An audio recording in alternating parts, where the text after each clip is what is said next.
듣고 깨닫고 그대로 살기를 소망하는 우리의 삶 속에 하나님의 크신 은혜와 능력의 역사가 이루어질 줄로 믿습니다.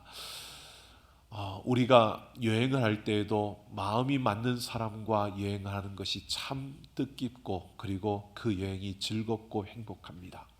우리 인생의 길도 마찬가지입니다. 우리가 어디로 가느냐도 참 중요하지만 누구와 함께 그 길을 가느냐도 참으로 중요한 것을 보게 됩니다. 특히 마음이 맞는 이들과 함께 할 때 그 시간은 너무나 기쁘고 행복한 것을 보게 됩니다. 하나님은 사람을 지으신 것을 한탄하실 정도로 타락한 그러한 현실 속에서 그 시대에 의인이었던 노아를 찾으시고 그 노아를 통해서 바로 또한 그 사람들을 구원하는 역사를 이루어 주셨습니다.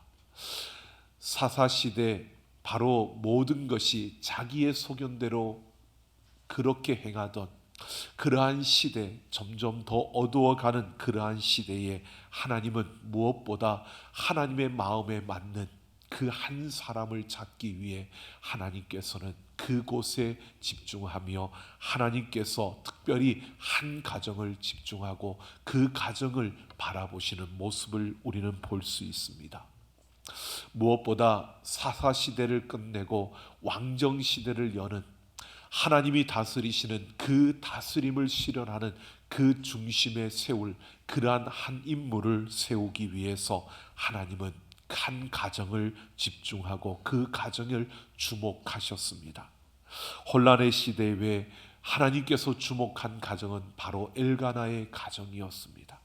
하나님께서 왜 엘가나의 가정을 주목하셨는지, 그리고 하나님께서 그 엘가나의 가정을 주목하시면서 무엇을 보았는지 오늘 우리가 함께 살펴보면서요, 바로 마지막 시대를 위해서 마지막 때에 하나님이 찾으시는 그 한 사람, 한 가정, 그 한 공동체는 어떤 모습이어야 하는지를 우리가 함께 생각해보고 뿐만 아니라 하나님과 심정이 통하는 사람이 되려면 오늘 우리는 어떻게 해야 될 것인가를 함께 생각해 보려고 합니다. 오늘 1장 1절을 보면 엘가나는 에브라임 사람이며 에브라임 산지인 라마다임 소빔에 살고 있었다라고 합니다. 이 엘가나라고 하는 이는 역대상 6장 27절을 보면 사무엘의 아버지 엘가나는 레위 지파의 한 사람으로 소개되고 있습니다.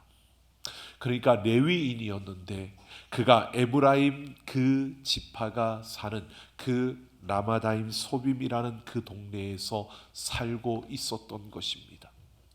레위인으로서 그 지역에 살고 있었던 이 엘가나, 그를 하나님이 주목하셨습니다. 그를 주목했는데 그가 어떤 사람이었느냐? 이 엘가나는 그 레위 지파의 한 사람으로서 2명의 아내를 거느리고 있었습니다. 그 아내의 이름은 한나와 브닌나였습니다. 이 한나라는 이름은 은혜를 입은 자라는 뜻이고요. 그래서 이 이름에서 무엇보다 우리에게 보여주는 것은 남편과 그리고 그 하나님으로부터 은혜를 입은 사람이라는 이러한 암시를 우리에게 주고 있고요. 또 브닌나라라고 하는 이 여인의 이름은 다산 또는 풍부함이라는 이름으로 이 이름을 통해서 우리에게 그 많은 자식을 낳은 그러한 여인, 그래서 아이를 낳지 못하는 한나와 갈등 관계 속에 있는 그러한 여인임을 우리에게 암시해 주고 있습니다.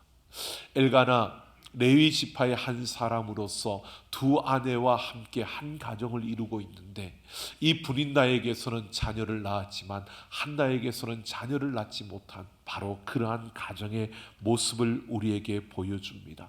그런데 이 엘가나는 매년 그 하나님의 법궤가 있는 실로로 올라가서 이 모든 가족들과 함께 그 가족들을 데리고 그 실로로 나아가서 하나님 앞에 제사를 드리는, 예배하는 그러한 자였습니다.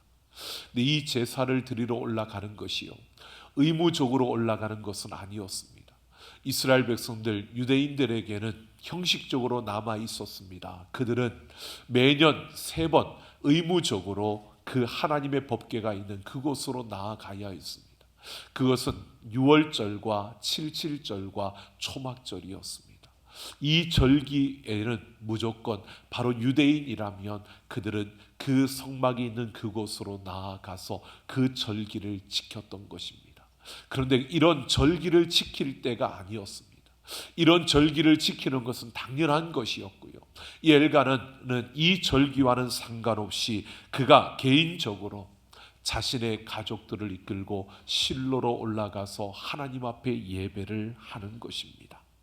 그러니까 그는 무엇보다 이 사사시대에 모두가 자기의 소견에 오른 대로 행하는, 자기 마음대로 자기 생각대로 행하는 그 시대 속에서 그는 하나님을 찾고 그리고 자신의 그 가정을 하나님 앞에 세우고자 하는 그러한 마음으로 가득 차 있었던 그러한 인물임을 우리에게 말해주고 있는 것입니다. 이가 가족들을 데리고 실로로 올라가서 제사를 드릴 때 그는 모든 가족들에게 필요한 그 제물의 분깃을 나누어 주었습니다.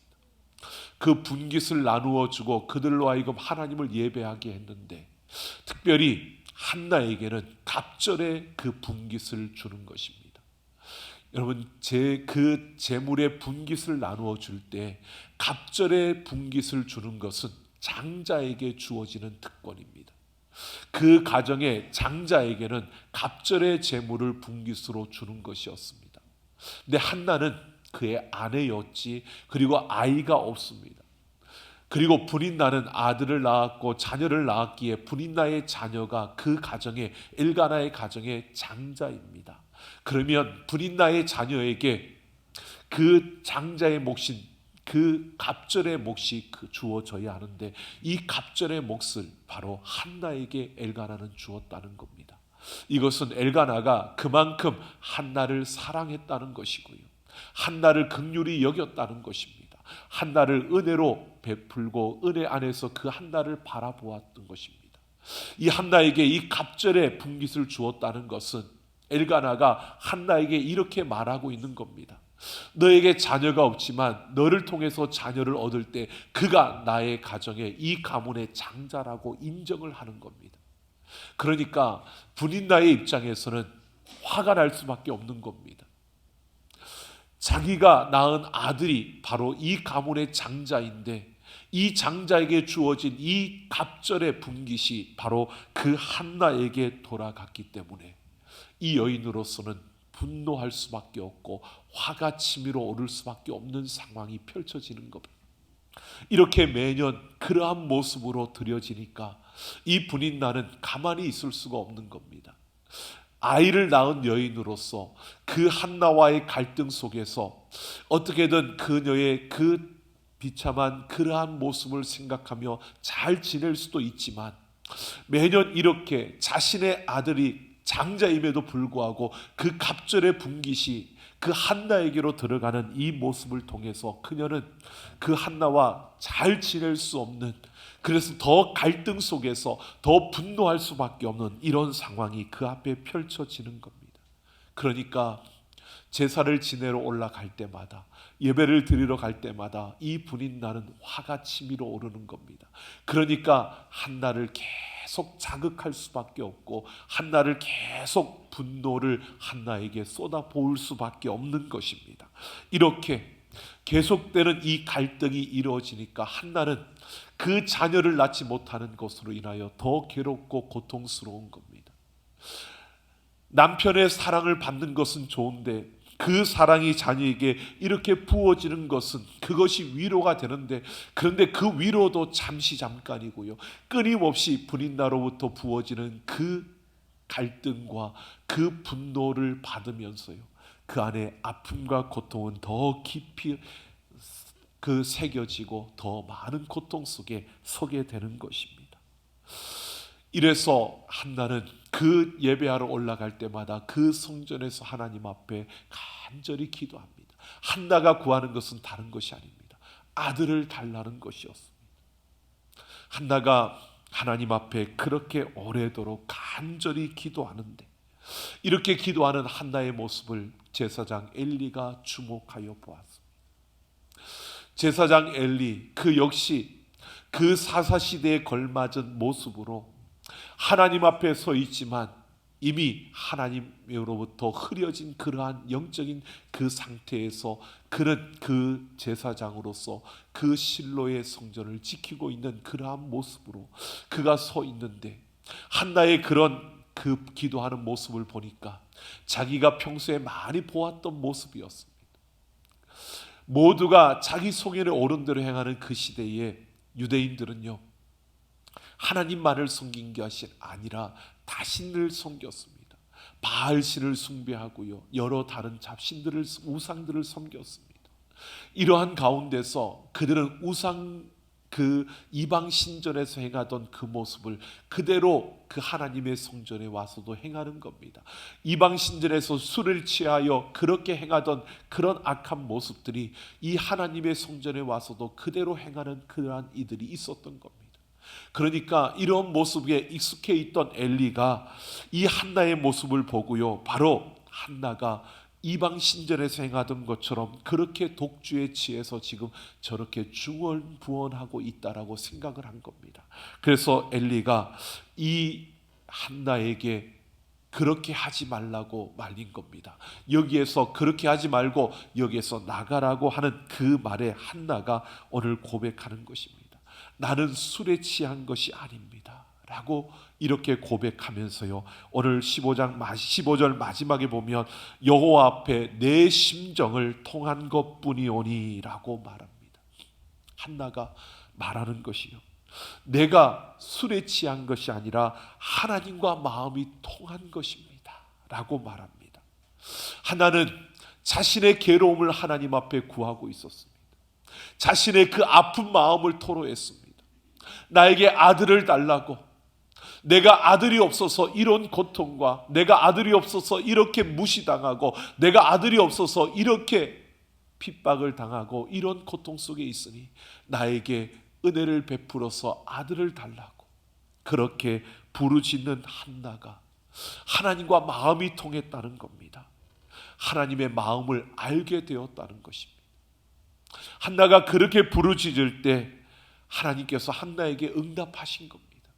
한나야, 너도 너를 지지해 줄 자식이 없으니까 인생이 그렇게 의미가 없고 아프고 고통스럽지. 바로 내가 그렇단다. 하나님과 마음이 통했다는 겁니다. 한나야, 내 심정이 나의 심정과 똑같다. 나의 심정이 너의 심정과 똑같단다. 온 천지를 아무리 헤집고 찾아봐도 내 마음을 옳게 전달할 말씀의 사람이 하나도 없단다. 내가 정정 원하는 그 뜻을 전할 그 아버지의 마음을 가진 자가 없다는 것입니다. 하나님의 마음을 옳게 전할 말씀의 사람이 하나도 없다라고. 이 시대 속에서 하나님의 뜻을 이루는데 앞장설 바로 그러한 내 아들이 없다고 하나님께서 이 한나에게 말씀하시고요, 한나와 그 마음이 통했다는 겁니다. 한나는 하나님의 이 아픈 마음을 알게 되었다는 겁니다.